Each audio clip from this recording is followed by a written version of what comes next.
کردم آزاده ام سرم سبز است، کرد را یک وجب زمین کافی است.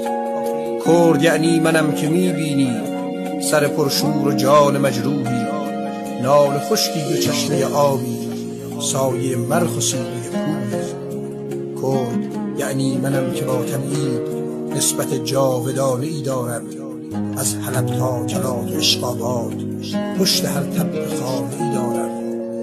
کرد یعنی منم که بر دوشم بار فقر و تفنگ جا مانده است، رد خونم ز خیوه تا شنگال پای هر تخت سنگ جا مانده است.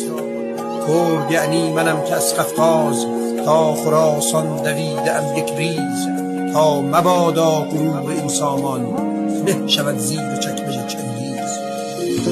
کرد یعنی منم که بیدارم پیشتر از سپیده از خورشید. کرد یعنی اگر بخوابم من این وطن خواب خوش نخواهم دید.